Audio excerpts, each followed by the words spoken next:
नमस्कार.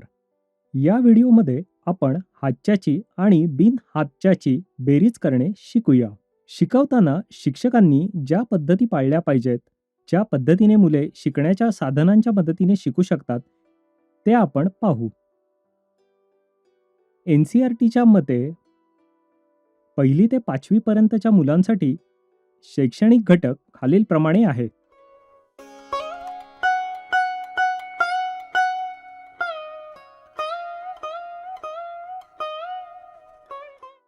आपल्याला हे सुनिश्चित करणे आवश्यक आहे की इयत्ता 2रीच्या अखेरीस मुलांना बेरजेची संकल्पना चांगल्या प्रकारे आली पाहिजे.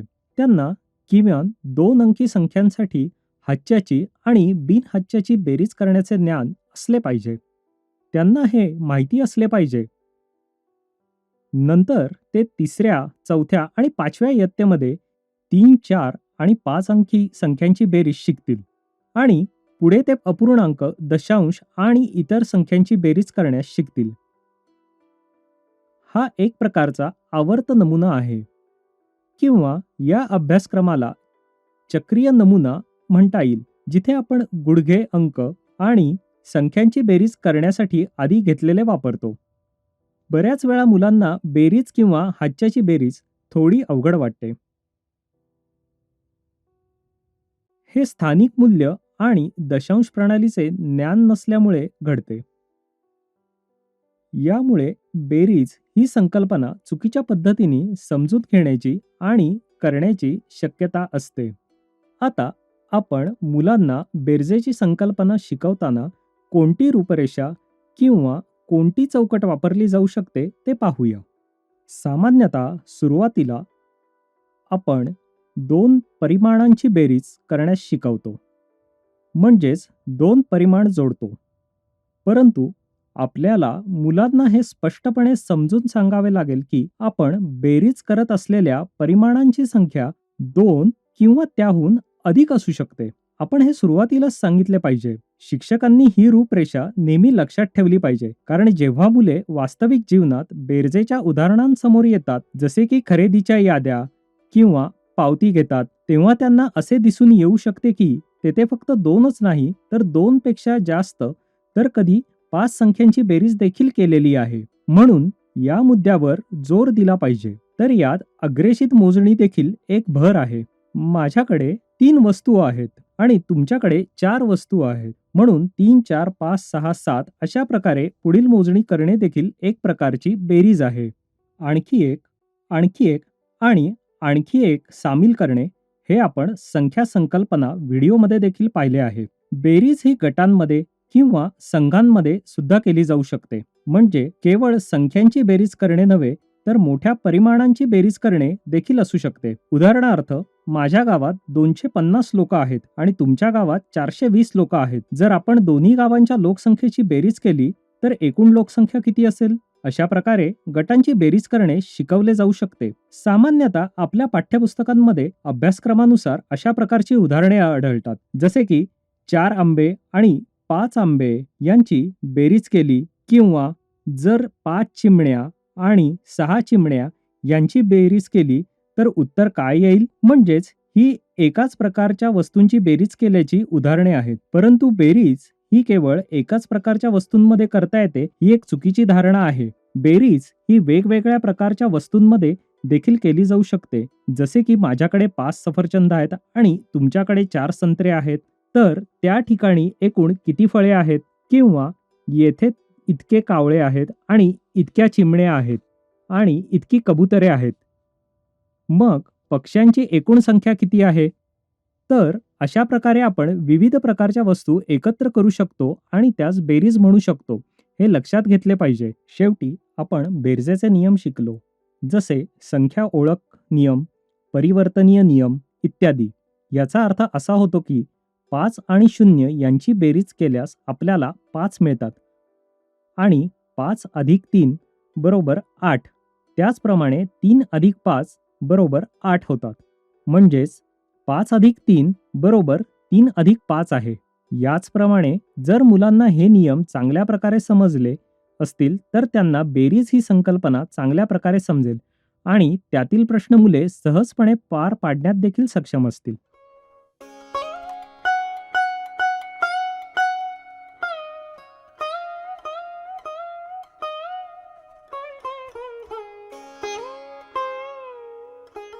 आता आपण बेरीज करत असताना वापरली जाणारी TLM साधने पाहू.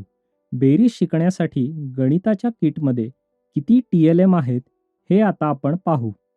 मी एक एक करून TLM दर्शवितो. सर्वप्रथम हे चौरस गणक आहेत. ते वेगवेगळ्या रंगात आहेत. येथे एकूण 50 चौरस गणक आहेत. म्हणजेच तुम्ही एकूण 50 गणक मिळवण्यासाठी 2 वेगळे परिमाण जोडू शकता. म्हणजे 50 पर्यंत बेरीज केली जाऊ शकते. दुसरे शिकण्याचे साधन म्हणजे ही संख्या रेषा आहे आणि आपण यासोबत कपड्यांच्या क्लिप वापरतो. या क्लिप्स संख्या रेषेवर ठेवून मुलांना बेरीज शिकवली जाऊ शकते. तिसरा TLM हा पिवळा चौकोनी तुकड्यांचा गट आहे, जो पाया 10च्या ठोकळ्यांशी संबंधित आहे. हे CRA पद्धतीच्या R मध्ये म्हणजेच प्रतिनिधित्व टप्प्यात वापरले जाते. प्रथम आणि द्वितीय श्रेणीतील मुलांना शिकवण्यासाठी चित्रमय किंवा प्रतिनिधित्व पद्धतीचा अवलंब केला जातो. कारण प्रतिनिधित्व करणारा टप्पा लहान वयाच्या मुलांचे अनुसरण करणे थोडे कठीण असू शकते. प्रतिनिधित्व टप्पा मुलांना थोडा अवघड वाटू शकतो. तर आता या 3 शिकण्याच्या साधनांच्या मदतीने आपण CPA पद्धत वापरून प्रथम आणि द्वितीय श्रेणीतील मुलांना शिकवण्याची पद्धत पाहूया. तर आता मी तुम्हाला एक वेगळ्या TLM ची ओळख करून देत आहे. हे एक अबॅकस आहे. यासह प्रत्येक स्थानाच्या मूल्यानुसार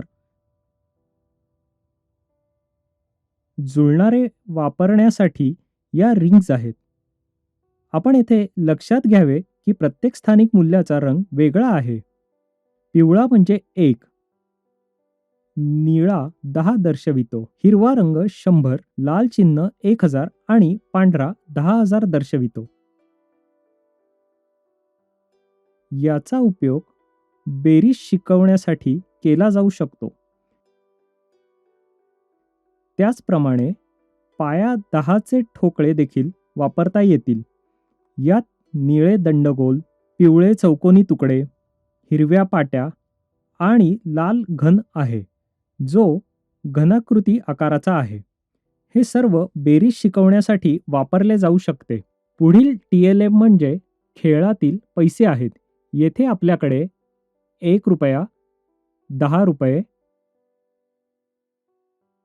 100 रुपये आणि 1000 रुपयांच्या नोटा आहेत. आपण 20, 50, 500 किंवा 2000 रुपयांच्या नोटा अशा इतर नोटांचा वापर इथे करीत नाही. दशांश प्रणालीनुसार आपण वापरत असलेल्या 1000, 100, 10, 1 या नोटा आहेत. या सर्व शिक्षण साधनांसह शिक्षकांनी एका गोष्टीची सावधगिरी बाळगणे आवश्यक आहे. ती म्हणजे जेव्हा हे TLM 3ऱ्या, 4थ्या आणि 5व्या इयत्तेतील विद्यार्थ्यांना परिचित करून दिले जातात, तेव्हा या पाया 10च्या ठोकळ्यांचा वापर सर्वात आधी करावा. हे वापरल्यानंतर खेळातील पैसे आणि अबॅकस वापरला जाऊ शकतो. कारण पाया 10च्या ठोकळ्यांमध्ये 10 पिवळे तुकडे मिळून एक निळा दंडगोल होतो आणि 10 निळे दंडगोल मिळून एक हिरवी चकती होते, हे मुलांना समजेल. खेळातील पैसे आणि अबॅकस थोड्याशा अमूर्त आहेत.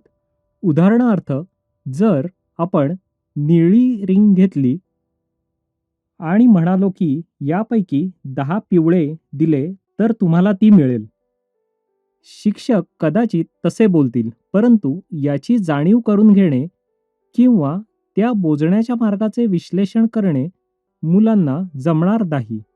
त्याचप्रमाणे 10 दशके मिळून 100 होतील हे समजणे त्यांना थोडे अवघड आहे. या दोन्हीमध्ये असलेल्या अमूर्तपणामुळे आपण आधी पाया 10च्या ठोकळ्यांचा उपयोग करून घ्यावा आणि नंतर दुसऱ्याकडे जावे लागेल.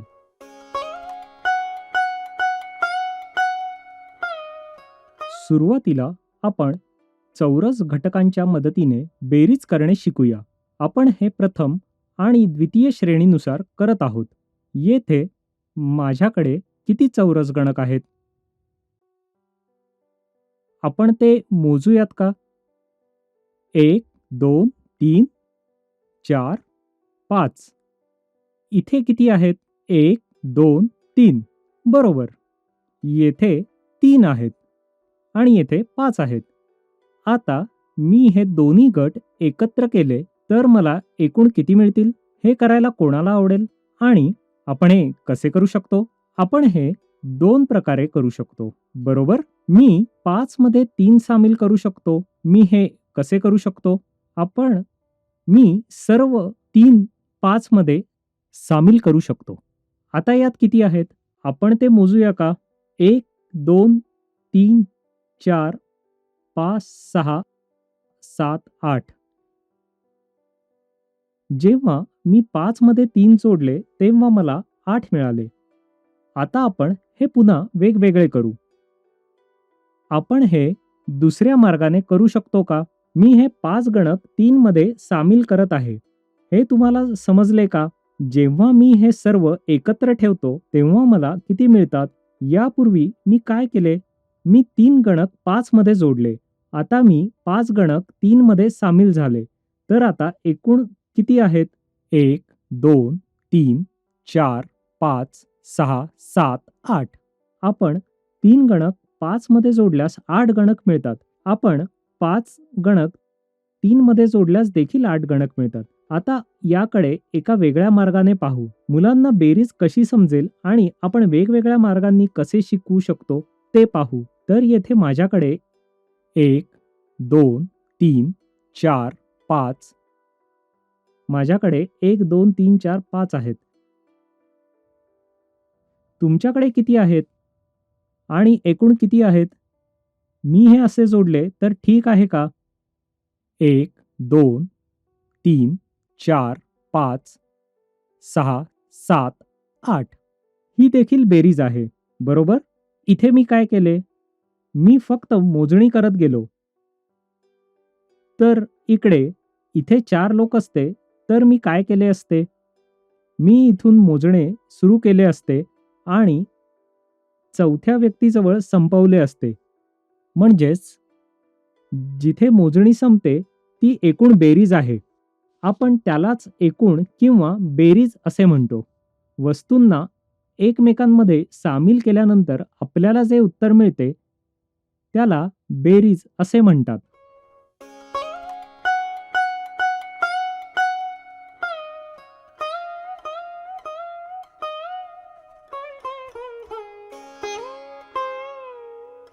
चौरस रेखांकित वहीमध्ये आपण चित्रात्मक पद्धत किंवा प्रतिनिधित्व पद्धत वापरू शकतो.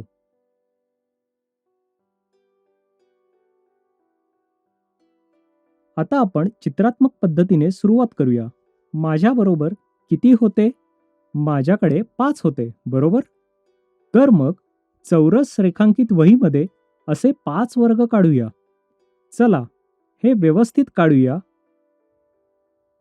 मग आपण किती काढले? 1, 2, 3, 4 आणि 5. मी 5 चौरस बनवले आहेत. या 5 चौरसांमध्ये किती जोडावे? आपण इथेही तेच उदाहरण वापरत आहोत जे ठोस टप्प्यात वापरले गेले होते. बरोबर? म्हणून मी यात आणखी 3 जोडत आहे. जर आपण हे 3 चौरस खालील ओळीत रेखाटले तर हे वेगळे प्रमाण आहे हे समजणे सोपे जाईल.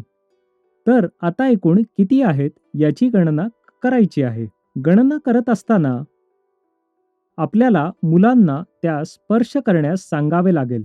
कारण येथे आपण वस्तूंना स्पर्श केला आणि मोजणी केली म्हणून 1, 2, 3, 4, 5, 6, 7, 8 अशाच प्रकारे गणना करूया. मी जेथे जेथे बिंदू ठेवले आहे ते सर्व चौरस मोजले आहेत.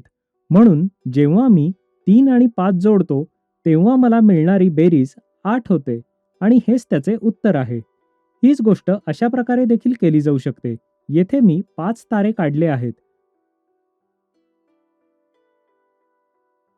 आणि येथे 3 तारे आहेत. मला आता हे दोन्ही जोडायचे आहेत. हे एक परिमाण आहे आणि हे दुसरे परिमाण आहे. जर मी हे दोन्ही परिमाण येथे जोडले तर मला काय उत्तर मिळेल? तर हे दोन्ही समाविष्ट करू. येथे किती आहेत? 1, 2, 3, 4, 5. इथे किती आहेत? त्यापैकी 3 आहेत. 1, 2, 3. याचा अर्थ असा पूर्णपणे किती आहेत? चला या स्पर्श करू आणि मोजू. म्हणजे आपल्याकडे 1, 2, 3, 4, 5, 6, 7, 8 आहेत. तर ही चित्रात्मक पद्धत आहे. संकल्पना शिकताना ही प्रक्रिया अधिक रंजक आणि आनंददायी बनवण्यासाठी मुले रंग वापरू शकतात किंवा विविध सर्जनशील मार्गांचा वापर करू शकतात. मुले भिन्न नमुने काढू शकतात आणि त्यांना एका बॉक्समध्ये ठेवू शकतात किंवा ते चित्रे चिकटवून वस्तू मोजू शकतात. उदाहरणार्थ किती बदके आहेत, तेथे किती पक्षी आहेत, तेथे किती फळे आहेत, ते करण्याचे हे इतर मार्ग आहेत. आता आपण दुसरा TLM वापरू आणि ही संकल्पना कशी शिकवली जाऊ शकते ते पाहू.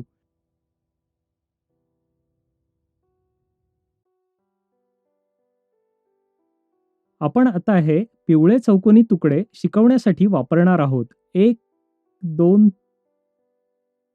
1, 2, 3, 4, 5. 3 आणि 5 आपल्याला हे दोन्ही गट एकत्र करायचे आहेत. तेथे एकूण किती आहेत? आपण चौरस गणकामध्ये वापरत असलेली समान पद्धत येथे वापरली जाऊ शकते. आपल्याकडे येथे 2 गट असल्याने आपण 2 गटांना 2 वेगवेगळ्या प्रकारची खेळणी किंवा शिकण्याची साधने देऊ शकतो. त्याच प्रकारे हे तिसरे शिक्षण साधन वापरू. या शिक्षण साधनाचे एक वैशिष्ट्य आहे. म्हणजेच सर्व वस्तू एका ओळीत किंवा अनुक्रमात आहेत. बरोबर? एकामागून एक याचा वापर करून बेरीज करणे कसे शक्य आहे? मी यापूर्वी किती वस्तू घेतल्या होत्या? 5, बरोबर? माझ्याकडे 5 वस्तू होत्या. मी त्यात काय जोडले? मी त्यात किती चौरस गणक जोडले? 3 चौरस गणक, बरोबर? तर मग प्रथम या संख्या रेषेतील 5 मणी घेऊ. 1, 2, 3, 4, 5. 5 मणी घेतल्यानंतर मी त्याच्या शेवटी एक क्लिप ठेवतो. आता पुढील परिमाण किती आहे? त्यात किती मणी आहेत? त्यात 3 मणी आहेत. म्हणून मी 1, 2, 3. 3 मणी घेतल्यानंतर मी आणखीन एक क्लिप ठेवतो. येथे 5 मणी होत्या, ज्यामध्ये मी 3 मणी जोडल्या. म्हणून हे 5 आणि 3 जोडून मला एकूण किती मिळाले? जर आपल्याला उत्तर हवे असेल, तर कोणती जादू आपल्याला उत्तर देईल? येथे पहा, ही क्लिप काढताच आपल्याला उत्तर मिळते. मी या दोन्ही गटांची बेरीज केली.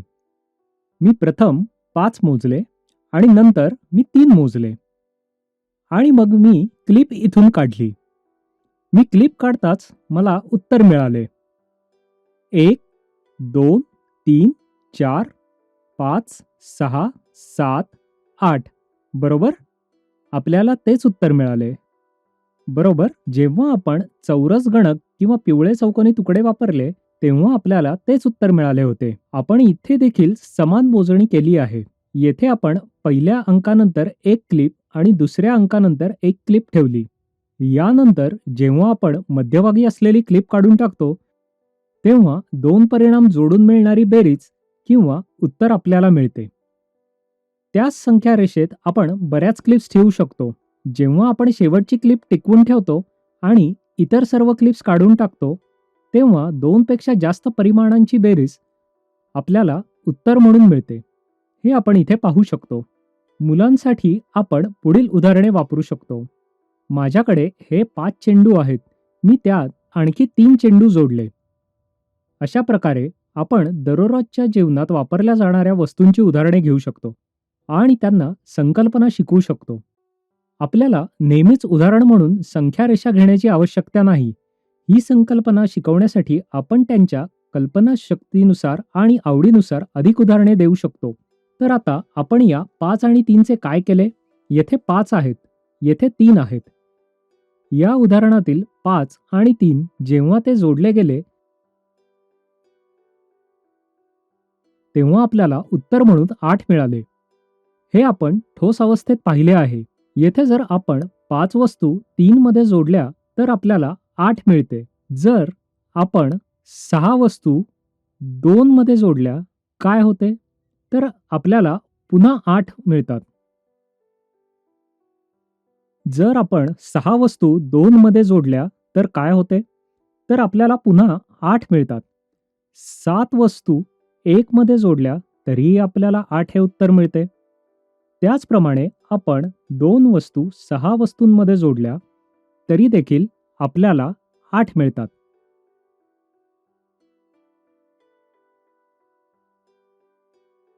त्याचप्रमाणे 7 मध्ये 1 जोडल्यास सुद्धा 8 मिळतात. जर आपण 8 मध्ये काहीही जोडले नाही तर ते 8च राहते. मी या टोकाकडून याकडे पाहिले किंवा मी त्या टोकाकडून हे पाहिले तरी ते 8च राहते. जेव्हा आपण 7 ला 1 मध्ये जोडतो तेव्हा आपल्याला 8 मिळतात आणि जेव्हा आपण 1 ला 7 मध्ये जोडतो तेव्हा देखील आपल्याला 8 मिळतात.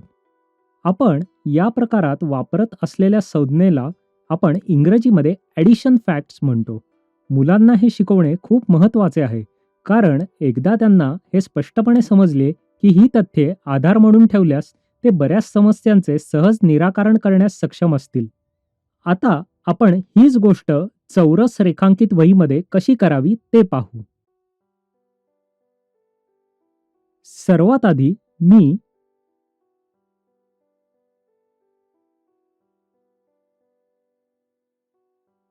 5 चौरस काढेन. जर मी यामध्ये आणखीन 3 चौरस जोडले तर मला एकूण 8 चौरस मिळतील. त्याच प्रकारे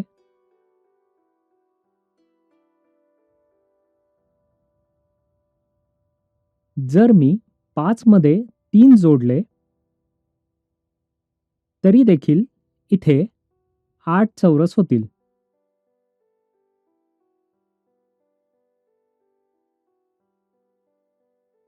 जर मी 6 चौरस 2 चौरसांमध्ये जोडले तरी देखील ते एकूण 8 चौरस होतील. चला त्यांची बेरीज करून पाहू. 1 2 3 4 5 6 7 8. 1 2 3 4 5 6 7 8. त्याच प्रकारे जर आपण एका चौरसात 7 चौरस जोडले किंवा जर आपण 7 मध्ये 1 जोडले तरी सुद्धा आपल्याला पुन्हा 8 चौरस मिळतील. 1 2 3 4 5 6 7. त्यात आपण अजून एक चौरस जोडला आहे म्हणून एकूण 8 चौरस आहेत. येथे आपल्याकडे 8 चौरस आहेत. या 8 चौरसांमध्ये मी काहीही जोडले नाही तरीही मला 1 2 3 4 5 6 7 8 मिळतात. तर अशा प्रकारे आपण चित्रातून किंवा प्रतिनिधित्व टप्पा वापरून मुलांना बेरजेच्या तथ्यांविषयी शिकवल्यास त्यांना संकल्पना स्पष्टपणे समजण्यास मदत होईल.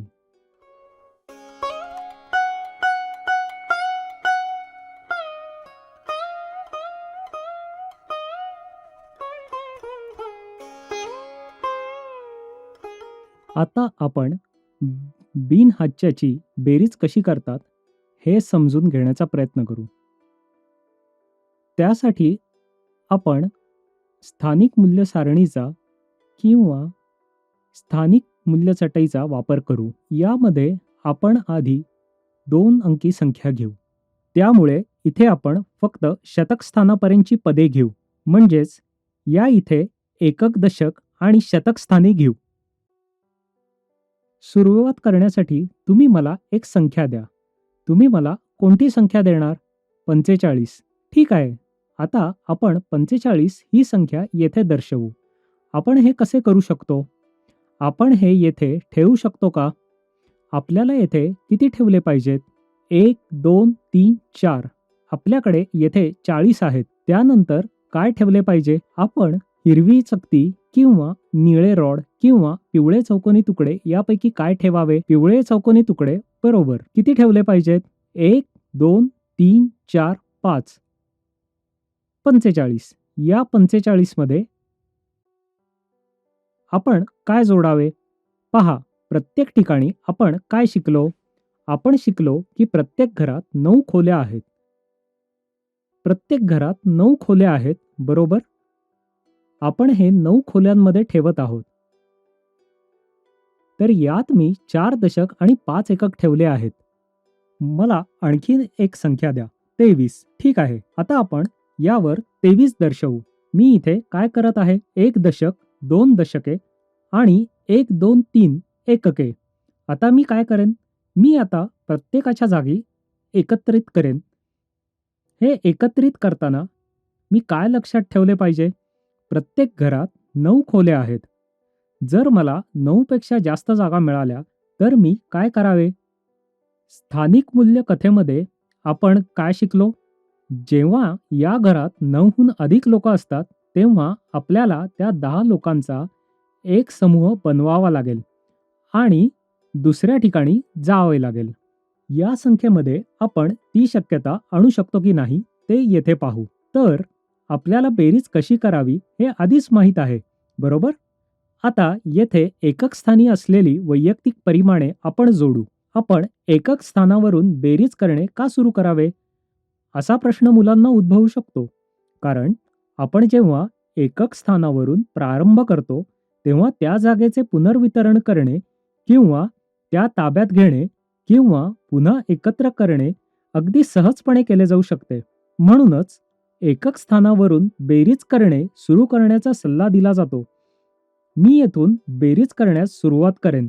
जेव्हा मी हे 2 परिमाण जोडतो तेव्हा जे मला मिळते ते 1 एकक, 2 एकके, 3 एकके, 4 एकके, 5 एकके, 6 एकके, 7 एकके, 8 एकके आहेत.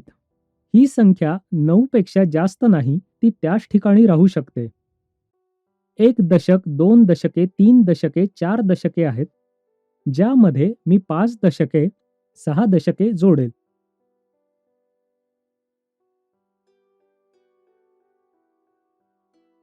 तर इथे आपल्याकडे 6 दशके आहेत आणि किती एकके आहेत? 8 एकके आहेत. तर उत्तर काय आहे? 68. नाही का? यामध्ये कोठेही आपल्याला पुन्हा संघ तयार करण्याची आवश्यकता नव्हती. अशा प्रकारे आपण बिनहच्च्याची बेरीज या TLMचा म्हणजेच पाया 10च्या ठोकळ्यांचा वापर करून शिकवू शकतो. हे मुलांनी स्वतःहून त्या वस्तूंना स्पर्श करून मोजणी करणे आवश्यक आहे. आपण त्यांना निर्देशित केले असले तरीही शिक्षकांनी मुलांचे प्रयत्न, त्यांच्या पद्धती तपासून पाहिल्या पाहिजेत की हे आधी किंवा ते आधी करीत आहेत किंवा कोणत्या स्थानी असलेले अंक ते बेरजेसाठी आधी निवडतात हे पाहिले पाहिजे. आता आपण हीच कृती खेळातील पैसे वापरून करूया. 1, 2, 3, 4. आपल्याला इथे 40 मिळतात. आता आपल्याला आणखी 5 जोडायचे आहेत. 1, 2, 3, 4, 5. जेव्हा आपण 40 आणि 5 यांची बेरीज करतो तेव्हा आपल्याला 45 मिळतात. दुसरी संख्या कोणती आहे? 23. तुम्ही सर्वात आधी एकके एकत्र ठेवू शकता. 1, 2, 3 आणि 1, 2 दशके म्हणजेच 23 आणि 45. मी पुढे काय करावे? मी यांची बेरीज करावी. 1, 2, 3, 4, 5. त्यानंतर ₹6, ₹7, ₹8 येतात. तर आपल्याकडे ₹8 आहेत. मग आपल्याकडे एक ₹10, 2 ₹10, 3 ₹10, 4 ₹10, 5 ₹10, 6 ₹10. तर माझ्याकडे येथे ₹60 आहेत आणि येथे ₹8 आहेत. म्हणजेच माझ्याकडे एकूण ₹68 आहेत. म्हणजे जेव्हा आपण ₹23 ₹45 जोडतो, तेव्हा आपल्याला ₹68 रक्कम मिळते. ते आपले उत्तर आहे. शेवटी आपण हाच प्रश्न अबॅकस वापरून सोडवू. हा अबॅकस आहे. हा अबॅकस स्टँड आहे. आता आपण यावर 45 दाखवू. पिवळा रंग एकके दर्शवितो. 1, 2, 3, 4, 5 ही एकके आहेत. तर आता मग मी पुढे काय करावे? आता मी निळ्या रंगाचे दंडगोल वापरावेत. दशक स्थानी मी निळे दंडगोल ठेवतो.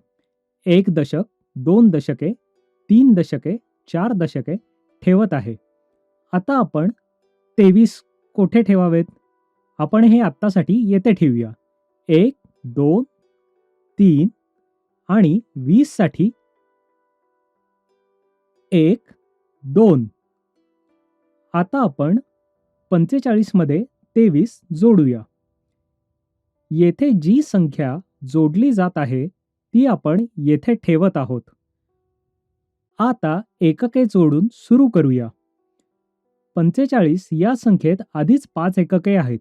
यामध्ये आपण आणखी 3 जोडूया. ही संख्या या स्थानावर 9 पेक्षा लहान आहे. जर या रिंगची संख्या 9 पेक्षा जास्त असती तर आपण त्या या स्थानावर ठेवू शकलो नसतो. आता आपण या 2 निळ्या रिंग्ज इथे जोडूया. आता आपण यांची बेरीज करूया. 1, 2, 3, 4, 5, 6, 7, 8. 8 एकके. आणि किती दशके? 1, 2, 3, 4, 5, 6 दशके आहेत. 6 दशके आणि 8 एकके म्हणजेच 68 आहेत. अशा प्रकारे आपण बिनहच्च्याची बेरीज शिकण्यासाठी असलेल्या अबॅकस, पायात 10ची ठोकळे आणि खेळातील पैसे या TLM साधनांचा वापर करू शकतो. तसेच खेळातील पैसे आणि पायात 10चे ठोकळे वापरताना आपण स्थानिक मूल्य चटई वापरली जाते. अबॅकसला स्थानिक मूल्य चटई आवश्यक नसते, कारण स्थानाचे मूल्य येथे अगदी स्पष्टपणे दिसू शकते.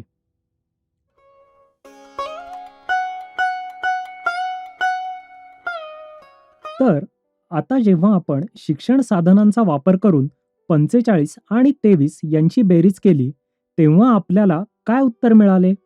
आपण हे आधीच पाहिले आहे आणि आपल्याला ते करण्याची पद्धत देखील माहिती आहे. आता जर मला TLM साधने न वापरता चौरस रेखांकित वही वापरायची असेल, तर मी ते कसे करू शकतो? हे प्रतिनिधित्व टप्प्यात केले जाऊ शकते. CRA पद्धतीमध्ये प्रतिनिधित्व टप्पा वापरून हे करता येते. ठोस टप्पा, प्रतिनिधित्व टप्पा आणि अमूर्त टप्पा या संज्ञा केवळ शिक्षकांच्या ज्ञानासाठी वापरल्या जातात. मुलांना हे सांगणे बरोबर नाही. जर आपण मुलांना प्रतिनिधित्व टप्प्यात काहीतरी दर्शविण्यास सांगितले, तर प्रतिनिधित्व हा शब्द उच्च मापदंडाचा आहे आणि ही एक प्रकारची संज्ञा नाही जी मुलांना सहज समजेल. म्हणून शिक्षकांनी हे लक्षात ठेवावे. आता सुरुवात करण्याआधी मी 45 ही संख्या दर्शवितो. आपल्याला स्थानिक मूल्य संकल्पना वापरून वापरल्या जाणाऱ्या पद्धतीबद्दल आधीच माहिती आहे. तर आता आपण ही पद्धत पाहू. 45 म्हणजेच 4 दशके आणि 5 एकके. हे आपण इथे लिहू. आणि इथे आपल्याला ते 20 लिहायचे आहेत. जेव्हा आपण या दोघांची बेरीज करतो, तेव्हा मिळालेले उत्तर आपण इथे लिहू शकतो. हे 45 आहे आणि हे 23 आहे. आता 45 मध्ये किती दशके आहेत? 1 दशक, 2 दशके, 3 दशके आणि 4 दशके आहेत. किती एकके आहेत? 1, 2, 3, 4, 5. येथे 1 दशक, 2 दशके आणि 3 एकके आहेत. 1, 2 आणि 3. आता मला यांची बेरीज करायची आहे. चला तर मग यांची बेरीज करूया. ठोस टप्प्यामध्ये आपण हे कसे केले होते? आपण टीएलएमला स्पर्श केला आणि 1, 2, 3 असे मोजले. इथेही त्याच पद्धतीचा अवलंब केला पाहिजे. आपल्याला येथे त्याच पद्धतीने करवायचे आहे. आपण ठोस टप्प्यात वापरलेली शब्दावली, क्रिया आणि क्रियासंज्ञा येथे देखील वापराव्या लागतील. मुलांना असे वाटू नये की त्यांना ठोस टप्प्यामध्ये खेळायला मिळाले आणि प्रतिनिधित्व टप्प्यात केवळ पुस्तक वापरावे लागत आहे. या कारणास्तव ठोस टप्प्यात जे काही पाळले गेले होते त्याची प्रतिनिधित्व अवस्थेत देखील पुनरावृत्ती करावे लागेल. आपण तिथे काय केले? आपण यांची बेरीज केली. यांची बेरीज कशी केली जाते? मी अग्रेषित मोजणी वापरून यांची बेरीज करत आहेत. तेथे किती एकके आहेत? 1, 2, 3, 4, 5, 6, 7, 8 एकके. मी ही 8 एकके येथे लिहीन. 1, 2, 3, 4, 5, 6, 7, 8. आता किती दशके आहेत ते पाहू. आपण देखील हे मोजू. मी मोजायला सांगतो तेव्हा आपण काय करतो? आपण त्यांची गणना केली आहे हे जाणून घेण्यासाठी आपण त्यांच्याभोवती एक वर्तुळ काढतो. 1 दशक, 2 दशके, 3 दशके, 4 दशके, 5 दशके, 6 दशके. आपण येथे काय केले? आपण 23 मधील 2 दशके 45 मधल्या 4 दशकांमध्ये जोडली. जेव्हा ते जोडले गेले तेव्हा आपल्याला किती दशके मिळाली? आपल्याला 6 दशके मिळाली. ही 6 दशके येथे लिहिली जातील. 1 दशक, 2 दशके, 3 दशके, 4 दशके, 5 दशके, 6 दशके. तर या दशकस्थानी किती खोल्या भरल्या आहेत? 1, 2, 3, 4, 5, 6 खोल्या भरल्या आहेत. या स्थानावर किती आहेत? 1, 2, 3, 4, 5, 6, 7, 8 खोल्या भरल्या आहेत. 68 उत्तर आहे. आपल्याला हे कसे मिळाले? आपल्याला ही संख्या 45 आणि 23 या दोघांची बेरीज करून मिळाली. अमूर्त अवस्थेतही ही गोष्ट केली जाऊ शकते. आपण प्रथम तक्ता बनवू.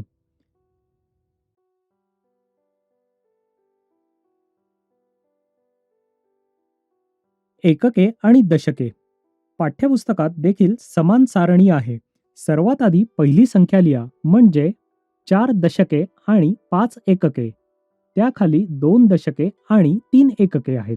आपण या दोन्ही संख्यांची बेरीज करत आहोत. एकक स्थानापासून प्रारंभ करू.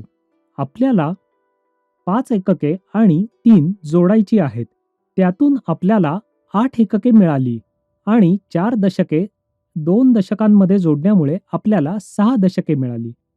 अशा प्रकारे अमूर्त अवस्थेत आपण वरपासून खालपर्यंत स्तंभनिहाय करतो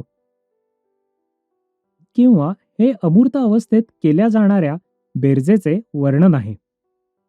ठोस टप्प्यात आपण या मार्गाने बेरीज केली आहे, बरोबर? ते 3 अधिक 5 बरोबर 8 आहे. म्हणजे आपण आडव्या मांडणीने बेरीज केली. एक अंकी संख्या जोडताना या लेखन पद्धतीचे अनुसरण करणे चांगले. परंतु जेव्हा स्थान मूल्य उद्भवते, आपण स्थानिक मूल्य सारणी लिहिण्याच्या पद्धतीचा अवलंब केल्यास मुलांना हे समजणे फार सोपे होईल. आडव्या मांडणीची पद्धत प्रथम आणि द्वितीय श्रेणीतील मुलांसाठी वापरली जाऊ शकते. त्यांना हे अगदी सहजपणे समजेल आणि एकदा का त्यांना स्थानिक किमतींची समज आली की पुढील पद्धतीचा वापर केला जाऊ शकतो.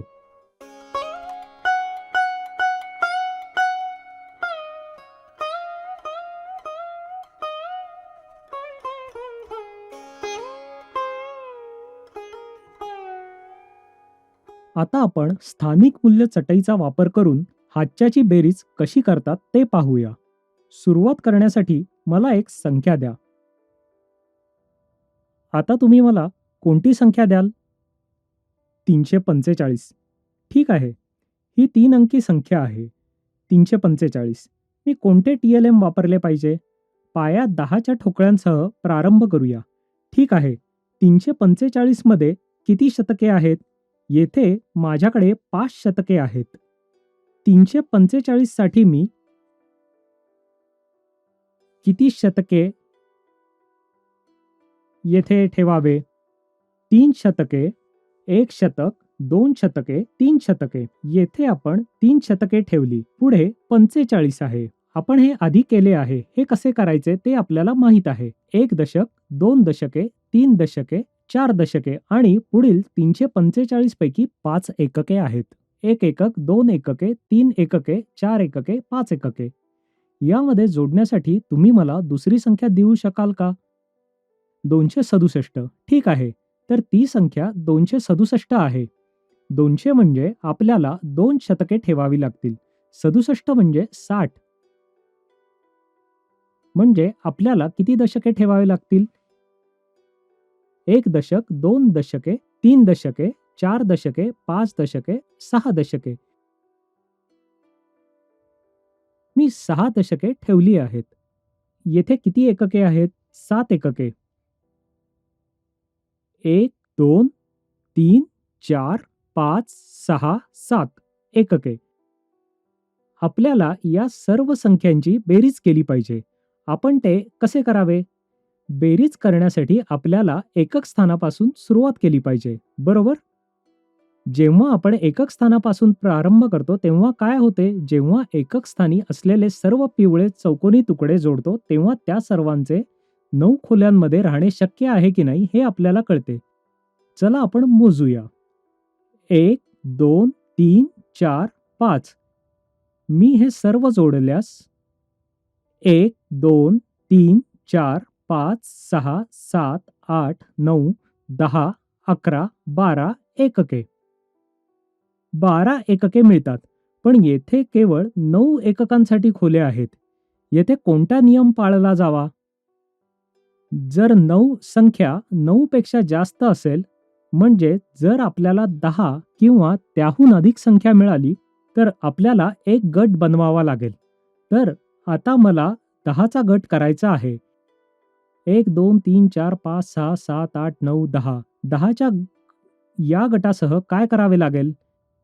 कारण हा 10चा गट आहे, तो या ठिकाणी राहू शकत नाही.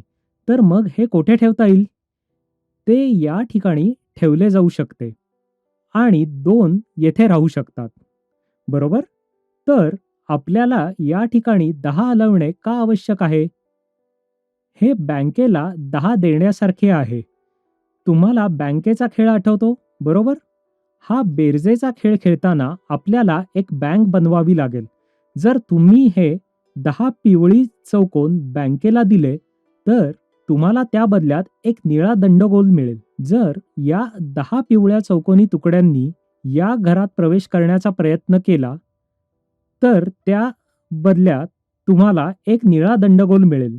जर या 10 पिवळ्या चौकोनी तुकड्यांनी या घरात प्रवेश करण्याचा प्रयत्न केला, तर निळ्या घराचे लोक काय म्हणतील?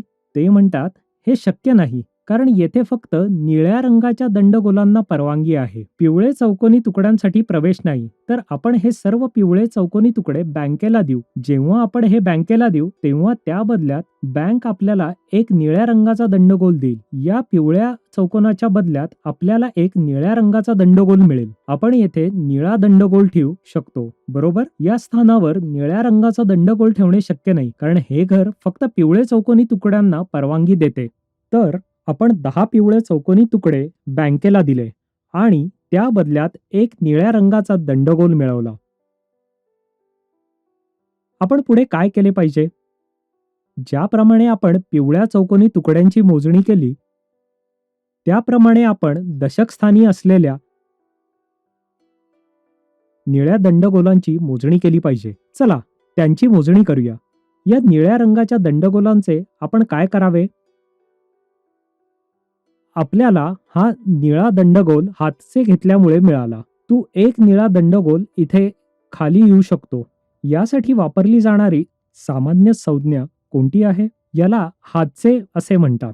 यामध्ये मुले या हातच्यांना हातामध्ये धरून त्याचा स्पर्श अनुभवू शकतात. आपण नेहमीच आपल्या मनात हातच यांची मोजणी केली आहे. परंतु आता आपल्याला एक हातचा पाहण्यास आणि स्पर्श करण्यास देखील मिळत आहे.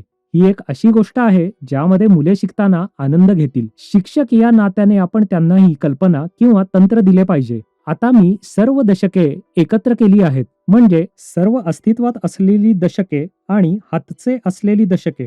1, 2, 3, 4, 5, 6, 7, 8, 9, 10, 11 दशके. आपण पुढे काय केले पाहिजे? येथे फक्त 9 जागा आहेत आणि 10 सामावून घेऊ शकत नाही. म्हणून मी या 10 दशकांचे काय करावे? मी परत मोजणी करेन. 1, 2, 3, 4, 5, 6, 7, 8, 9, 10. माझ्याकडे 10 दशके आहेत. मुलांनी हे किमान 2 किंवा 3 वेळा मोजणे आणि तपासणे फार महत्वाचे आहे. कारण त्यांनी बँकेला 9 दशके देण्याची आणि त्या बदल्यात हिरवी पेट मिळवण्याची शक्यता आहे. किंवा कदाचित ते 11 दशके देतील. बँक कदाचित योग्य रक्कम देणार नाही. तर जो एक बँक चालवतो, म्हणजेच या समूहाच्या क्रियाकल्पात एका मुलास बँक चालवण्यास सांगावे आणि इतर मुले मोजणी करू शकतात. हे सुनिश्चित केले पाहिजे की गटातील प्रत्येक जण संख्या परत मोजत आहेत आणि बँकेच्या व्यवहारात योग्य सुटे देत आहेत. दैनंदिन जीवनात सुद्धा बँकेच्या व्यवहारादरम्यान रोख रकमेची मोजणी करूनही आपण आपल्या समाधानासाठी रक्कम नेहमीच परत मोजून घेतो. तर येथे देखील समान पद्धतीचा अवलंब केला पाहिजे. आता जर मी 10 दशके किंवा हे 10 दंडगोल बँकेला दिले, तर त्या बदल्यात बँक मला काय देईल? बँक मला हिरव्या रंगाचे प्लेट देईल. आपण ही हिरवी प्लेट कुठे ठेवावी? येथे किंवा तिथे? हे येथे शक्य नाही. म्हणून आपण ते येथे ठेवू. म्हणजेच याचा हातचा घेऊन पुन्हा संघ तयार करण्यात आला आहे. हा हातचा आहे. हे प्रत्यक्षात 10 नाही, तर 100 आहे. जेव्हा मी 10 चे 10 गट केले तेव्हा मला 100 मिळाले. 30 शतके येथे एकत्र होतील. येथे आधीपासूनच किती होते? 1, 2, 3 आणि हातच्याचा चौथा. म्हणून 4 शतके आणि 267 मधून 2 शतके आहेत. तर एकूण मिळून आपल्याकडे किती आहेत? 1, 2, 3, 4, 5, 6 शतके. तर 345 ला 267 मध्ये जोडले तर आपल्याला 612 हे उत्तर मिळाले, की या प्रश्नाची बेरीज आहे.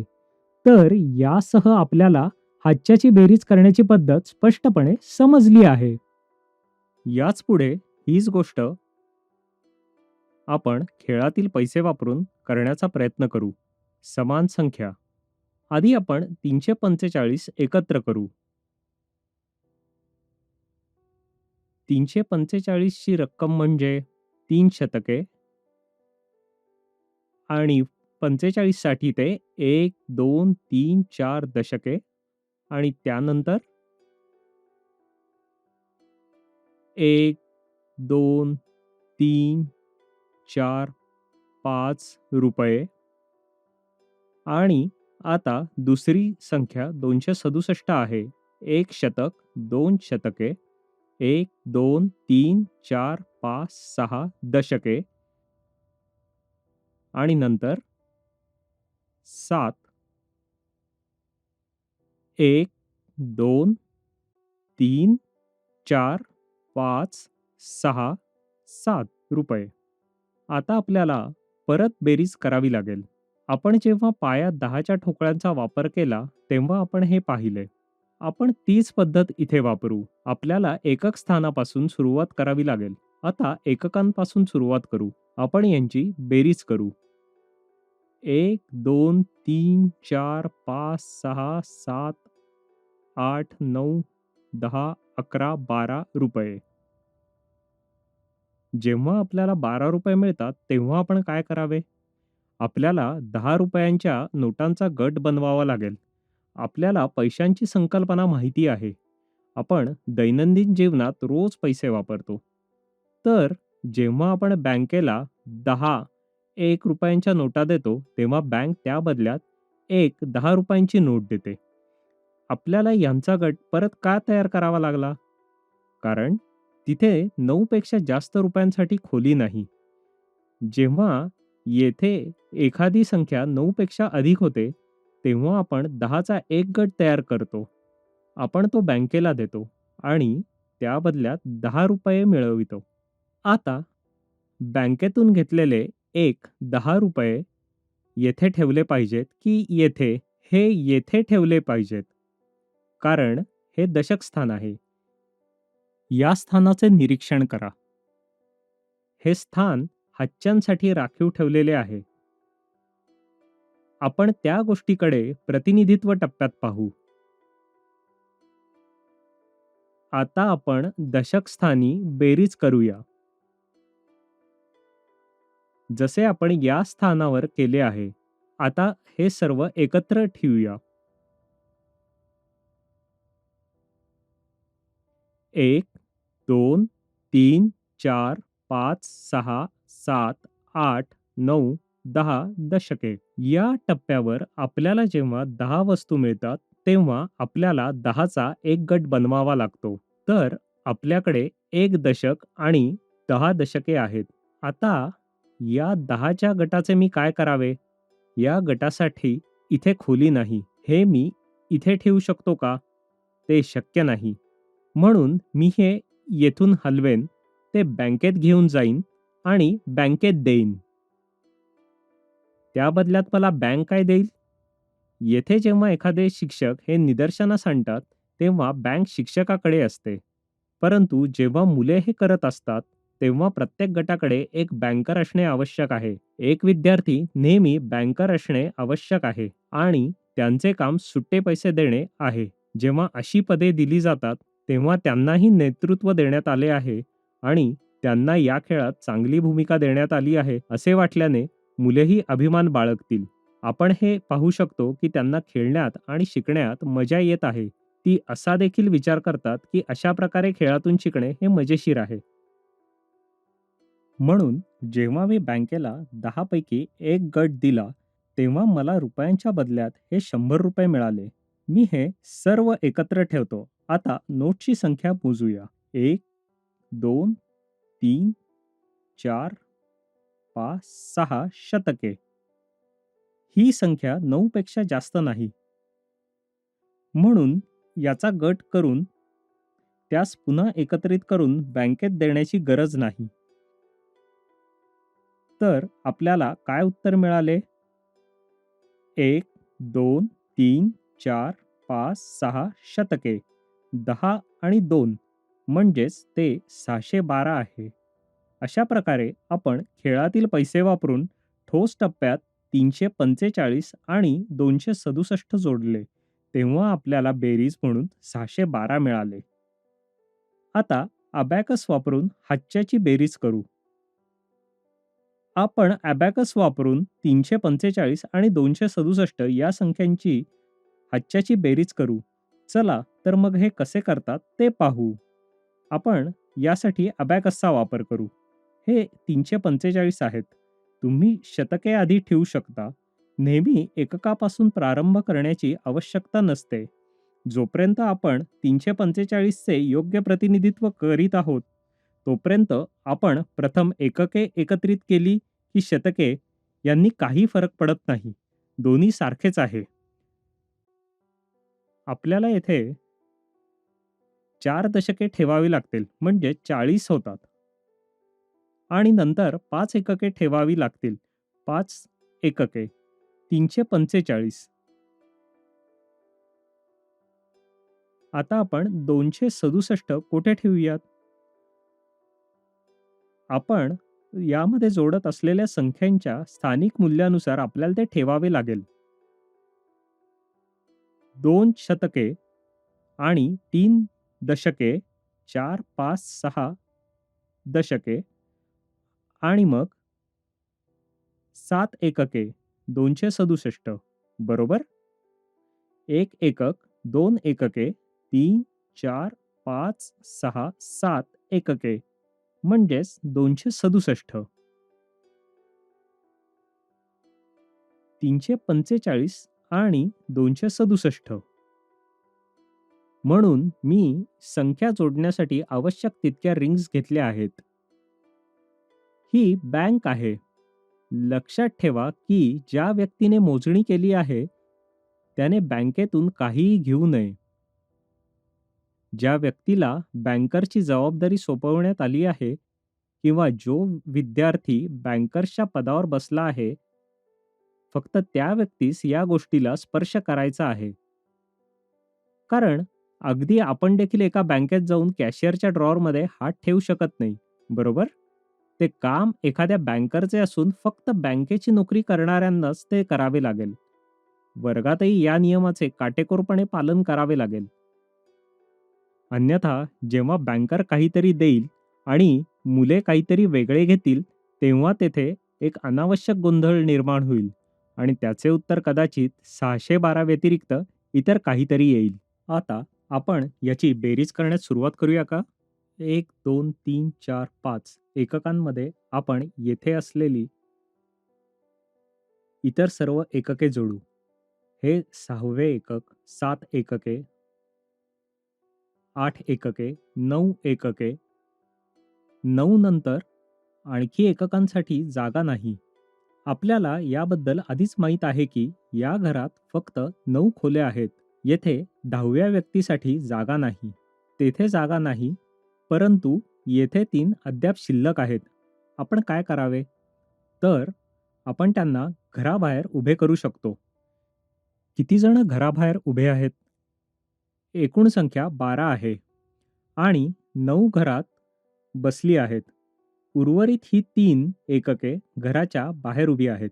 ती एकच स्थानाच्या बाहेर आहेत. आता यापुढे काय करावे? येथे एककाच्या घरात 9 किंवा 9 पेक्षा कमी एककांसाठी जागा आहे. आपण पाया 10चे ठोकळे आणि खेळातील पैसे यामध्ये काय केले? आपण 10चा एक गट बनवला. चला आता आपण 10चा एक गट बनवू. 1, 2, 3, 4, 5, 6, 7, 8, 9, 10 या 10 पिवळ्या रिंग्स किंवा 10 एकके बँकेला दिली आहेत. या बदल्यात बँक मला काय देईल? मी हे बँकेला देत आहे. जेव्हा मी हे बँकेला देतो, तेव्हा बँक मला एक निळी रिंग देते. आपण या निळ्या रिंगचे काय करावे? आपण ती इथे ठेवू शकतो का? ही निळी रिंग या निळ्या गटात ठेवली पाहिजे. आणखी दुसरीकडे कुठेही नाही. माझ्याकडेच आधीच 4 1, 2, 3, 4 निळ्या रिंग्ज आहेत. त्यामध्ये मी आणखी एक जोडेन आणि आपल्याकडे 5 रिंग्स होतील आणि इथे असलेल्या सर्व निळ्या रिंग्स मी इथे घालीन. आता ही जागा पूर्णपणे भरली आहे. तर या 2 जणांना घराच्या बाहेर उभे राहावे लागेल, बरोबर? आपण येथे वापरत असलेल्या या काळ्या वस्तूला विस्तार रॉड म्हणतात. ज्या वस्तूंना आपण बाहेर ठेवले आहे त्यांच्यासाठी काही जागा तयार करण्यासाठी हे वापरले जाते. एकूणच आपल्याकडे 10, 11 आहेत. तर येथे 11 दशके आहेत. या 11 दशकांचे आपण काय करावे? आपल्याला हे माहीत आहे की याचे गट बनवावे लागतील. तर 10 रिंग्सचे किती गट तयार करावे लागतील? 10चा एक गट बनवावा लागेल. मी यापैकी 10 काढत आहे. 1, 2, 3, 4, 5, 6, 7, 8, 9, 10 दशके आहेत. मी बँकेला ही 10 दशके देईन आणि बँक मला काय देईल? बँक मला एक हिरवी रिंग देईल. 10 निळ्या रिंग्सच्या बदल्यात मला एक हिरवी रिंग मिळेल. मी या ठिकाणी ही हिरवी रिंग ठेवू शकत नाही. मला ते येथेच ठेवावे लागेल. आपल्याकडे आधीपासूनच येथे 1, 2, 3 हिरव्या रिंग्ज आहेत, ज्यामध्ये हे जोडत आहे. 4, 5 आणि 6 हिरव्या रिंग्ज आहेत. येथे हा भाग योग्य आहे कारण संख्या 9 पेक्षा अधिक नाही. तर संपूर्णपणे येथे 6 शतके, 1 दशक आणि 2 एकके आहेत. याचा अर्थ 612. म्हणून अशा प्रकारे आपण अबॅकस वापरून हाच्याची बेरीज करू शकतो. जेव्हा आपण पायात 10चे ठोकळे, खेळातील पैसे आणि अबॅकस यांचा वापर 345 आणि 267 ची बेरीज करण्यासाठी वापरतो, तेव्हा आपल्याला उत्तर म्हणून 612 मिळते. 30 समस्या सोडवण्यासाठी 3 संघांनी वेगवेगळी टी-एल-एम साधने वापरली आहेत. म्हणजे टी-एल-एम साधनांनी काय केले जाऊ शकते? एका गटाने हे वापरल्यानंतर त्यास दुसऱ्या गटाकडे पाठवले जाऊ शकते. जर दुसऱ्या गटाने खेळातील पैशाचा वापर करून झाले असेल, तर तो पुढच्या गटामध्ये जाऊ शकतो.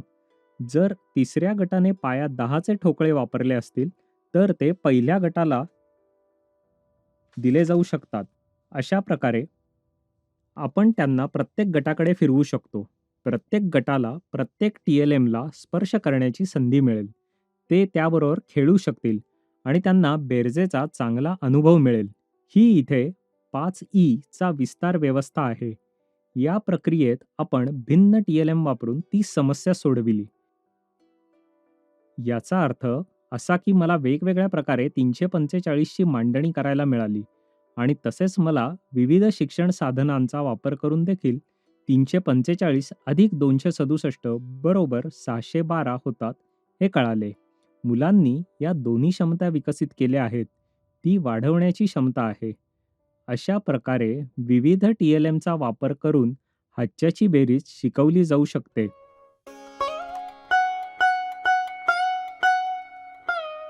यापुढे आपण चौरस रेखांकित वहीचा वापर करून हाच्याची बेरीज कशी करतात ते पाहू. 345 अधिक 267. चला 345 सह प्रारंभ करूया. एकके, दशके, शतके. आता आपण समस्येचे निराकरण करूया. आपल्या संदर्भासाठी 345 लिहिण्यासाठी आपण कोणतीही जागा निवडू शकता. हे फक्त तुम्हाला ती संख्या 345 आहे हे माहीत करण्यासाठी लिहितात. आणि हे 267. आपण आता या दोन संख्यांची बेरीज करत आहोत. चला प्रथम 345 लिहूया. 1 शतक, 2 शतके, 3 शतके. अगदी 300 रुपयांच्या नोटांसह आपण ठोस टप्प्यात जे केले होते त्यासारखेच. 10 रुपयांच्या 4 नोटा आपण हे कुठेही लिहू शकतो. आणि त्यानंतर एकके, 5 एकके. म्हणून 267 साठी 1 शतक, 2 शतके, 1, 2, 3, 4, 5, 6 दशके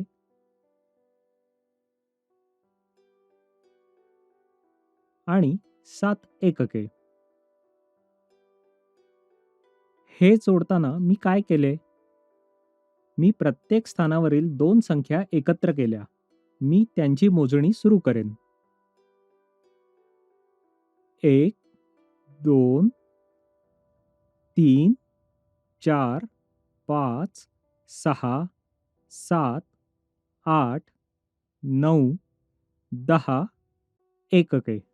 जेव्हा आपल्याला हे 10 ठोस टप्प्यात मिळाले, तेव्हा आपण त्यांना एका गटात ठेवले होते.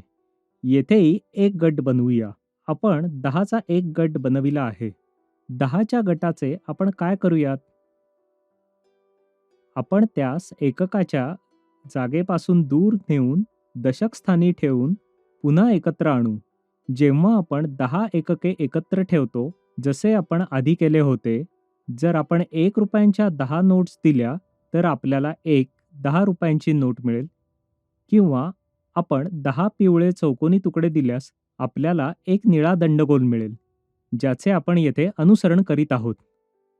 तर उरलेले काय आहे? तेही मोजावे लागेल, बरोबर? आपण हा 10चा गट बनविला आहे. परंतु काही वेळा मुलांना याचा विसर पडतो. अशी गोष्ट होऊ नये हे आपल्याला माहीत आहे, की ज्या संख्यांच्या भोवती वर्तुळ नाहीत, त्यांची गणना केली गेली नाही. चला आता त्यांना मोजूया. 1 एकक, 2 एकके. ज्या संख्या शिल्लक आहेत किंवा मागे राहिल्या आहेत, त्या येथे लिहिली जातील. 1 एकक, 2 एकके. तर आता आपण दशक स्थानी देखील मोजू. 1, 2, 3, 4, 5, 6, 7, 8, 9, 10 दशके. अजूनही एक 10 शिल्लक आहे, बरोबर? आपण या 10 दशकांना एका गटात टाकूया. आपण आता या गटाचे काय करू? आपण ते पुनर्निर्देशित करतो किंवा पुढील मोठ्या ठिकाणी म्हणजे शतकस्थानी हलवू. जेव्हा मी 10 दशके एकत्र करतो, तेव्हा मला 1 शतक मिळते. तर मग इथे किती उरले आहेत? एक 10 शिल्लक आहे. कधी-कधी मुले हातच्याची संख्या विसरून जातात. हे घडू नये म्हणूनच मी हे देखील 10 मोजत आहे. किती दशके शिल्लक आहेत? 1 दशक शिल्लक आहेत. तर आता आपण किती शतके आहेत ते पाहूया. 1, 2, 3, 4, 5, 6 शतके. आपण येथे 1, 2, 3, 4, 5, 6 शतके लिहू. आता प्रत्येक ठिकाणी किती दशके, शतके आणि एकके आहेत हे पाहूया. ठीक आहे. यात 1, 2, 3, 4, 5, 6 शतके आहेत. इथे किती दशके आहेत हे पहा. येथे काही चूक झाली आहे. ती चूक काय आहे? दशक घरात 1 आहे. तिथे 10 असावे लागतात. बरोबर? इथे काय उरले होते? 10 शिल्लक होते. म्हणून 10च्या घरात किती खोल्या भरल्या जातात? 10च्या ठिकाणी 1 खोली भरली आहे. ही मुलांनी केलेली एक सामान्य चूक आहे. हे काळजीपूर्वक तपासले पाहिजे. त्याचप्रमाणे एककाच्या ठिकाणी किती खोल्या भरल्या आहेत? 2 खोल्या भरल्या आहेत. तर उत्तर काय आहे? जेव्हा आपण 345 ते 267 जोडतो, तेव्हा आपल्याला 612 ची बेरीज मिळते.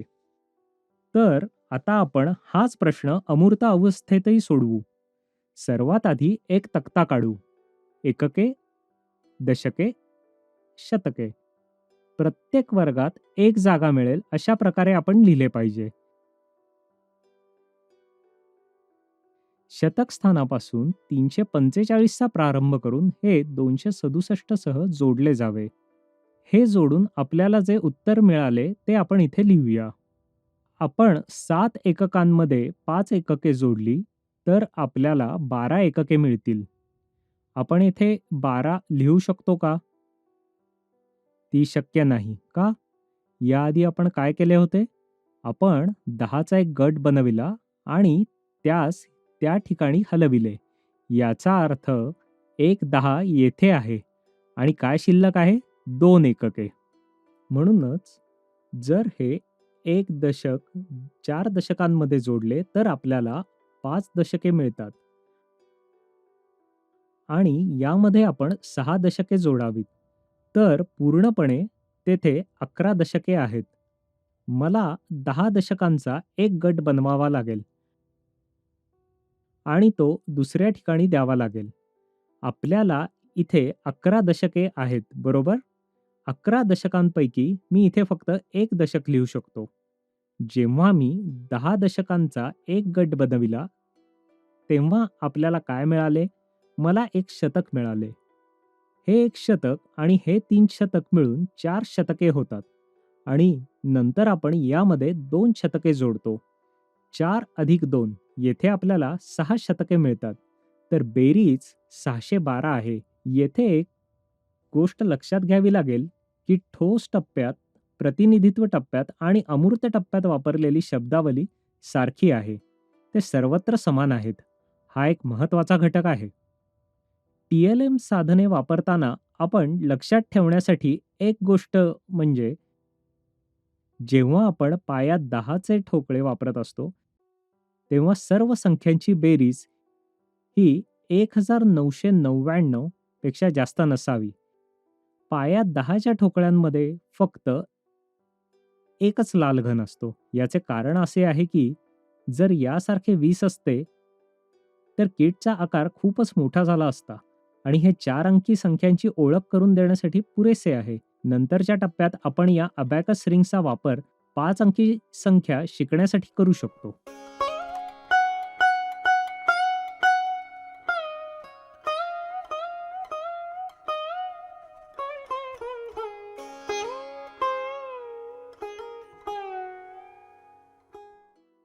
दैनंदिन जीवनात आपण बेरजेची उदाहरणे कुठे पाहू शकतो? शिकवताना कदाचित आपण फक्त 2 परिमाणांचा वापर करून शिकवले असावे किंवा त्याचा अर्थ लावताना आपण असे म्हटले असावे की 2 परिमाणांची बेरीज करून आपल्याला जे मिळेल तेच उत्तर आहे. पण वास्तविक जीवनात काय होते? जेव्हा आपण आपल्या खरेदीची बिले किंवा पावत्या पाहतो, तेव्हा आपल्याला काय वाटते? अरे, आपण 8 वस्तू खरेदी केल्या आहेत आणि प्रत्येक वस्तूची किंमत ही अशी आहे आणि एकूण रक्कम ही अशी आहे. म्हणजेच 8 परिमाण किंवा 8 संख्या जोडल्या गेल्या आहेत. तसेच मग एका मोठ्या शहराची लोकसंख्या इतकी असेल, तर एकूण 4 मोठ्या शहरांची लोकसंख्या किती असेल? याचा अर्थ असा की आपण येथे मोठे गट एकत्र करून त्यांची बेरीज करत आहोत. म्हणूनच आपल्याला दैनंदिन जीवनात आपल्याला बेरजेची अनेक उदाहरणं मिळतात. आपल्याला येथे एका घटकाचे निरीक्षण करणे आवश्यक आहे. त्याचे एक उदाहरण पाहूया. माझ्या गावातून एक बस येत आहे आणि ती शहरात जात आहे. ती बस माझ्या गावातून बेंगलुरू शहरात जात आहे. बसने प्रवास सुरू केला तेव्हा माझ्या गावातील 12 लोक बसमध्ये बसले. जेव्हा ते बेंगळुरूला पोचले, तेव्हा तेथे एकूण 20 लोक होते. म्हणजे आणखी किती लोक बसमध्ये चढले? आता इथे काय स्थिती आहे? 20 मिळवण्यासाठी काय करावे हे मला माहीत नाही. जेव्हा 2 संख्या जोडल्या जातात, तेव्हा जे आपल्याला मिळते ते म्हणजे एकूण. आपल्याला आधीपासून एकूण माहिती आहे, परंतु त्यामधील संख्या आपल्याला माहीत नाही. किंवा माझ्या गावात 12 लोक बसमध्ये गेले, 8 लोक त्या मध्ये चढले. जेव्हा बस शेवटच्या स्थानकावर आली, तेव्हा त्यात किती लोक होते? येथे उत्तराची गणना करावी लागेल. त्याचप्रमाणे माझ्या वाढदिवसाच्या दिवशी मला 8 खेळणी मिळाली. माझ्याकडे एकूण 12 लहान खेळणी आहेत. तर 8 खेळणी मिळण्यापूर्वी माझ्याकडे किती खेळणी होत्या? याप्रमाणे जेव्हा आपण जोडतो, तेव्हा आपण त्या करण्याच्या 3 वेगवेगळ्या पद्धती पाहू शकतो.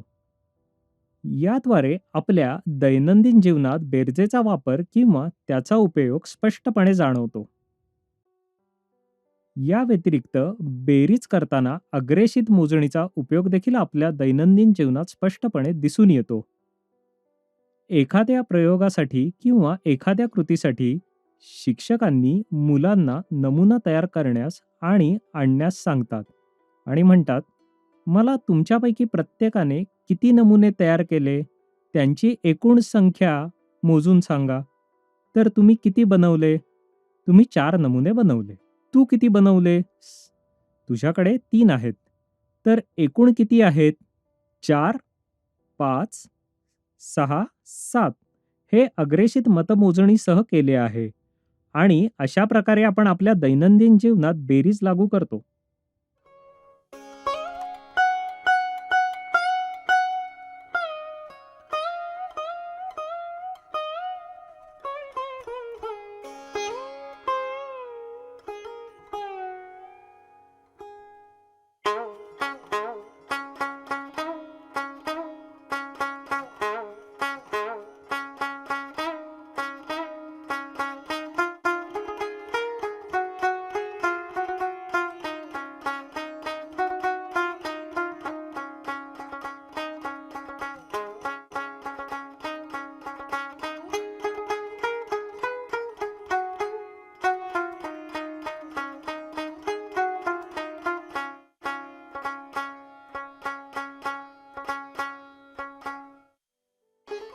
जेव्हा आपण बेरीज करतो, तेव्हा मुलांमध्ये काही गैरसमज असतात.